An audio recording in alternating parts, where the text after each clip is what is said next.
কল্পনা করুন, হাসরের ময়দান শেষ, বিচার শেষ, সবাই যার যার গন্তব্যে চলে গেছে।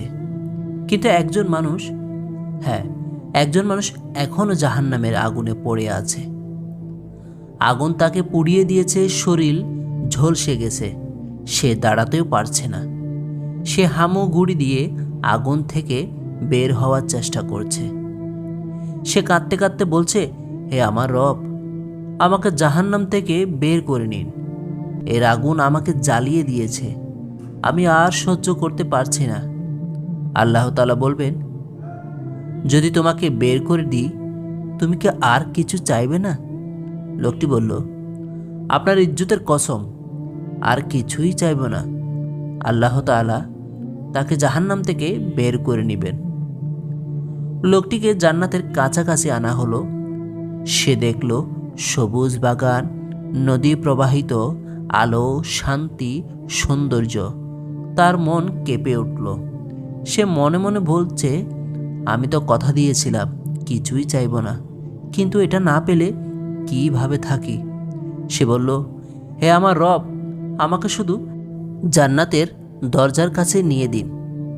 আল্লাহ বললেন, তুমি কি কথা দাওনি আর কিছুই চাইবে না? লোকটি লজ্জা পায়, কিন্তু আবারও চায়। আল্লাহ হাসবেন, যেভাবে তার শানে মানায়, এবং তাকে জান্নাতের দরজার কাছে নেওয়া হবে। এবার সে জান্নাতের ভেতরটা দেখল, আর সে নিজেকে সামলাতে পারল না। হে আল্লাহ, আমাকে জান্নাতে প্রবেশ করতে দিন। আল্লাহ বলবেন, যদি তোমাকে দুনিয়ার সমান কিছু দিই, রাজি? সে অবাক, দুনিয়ার সমান? বলল, জি, আমি রাজি। আল্লাহ বলবেন, তোমাকে দুনিয়ার সমান, তার সাথে আরও সমান, আরও সমান, এভাবে 10 গুণ দেয়া হবে। লোকটি বলবে, হে রব, আপনি কি আমার সাথে মজা করছেন?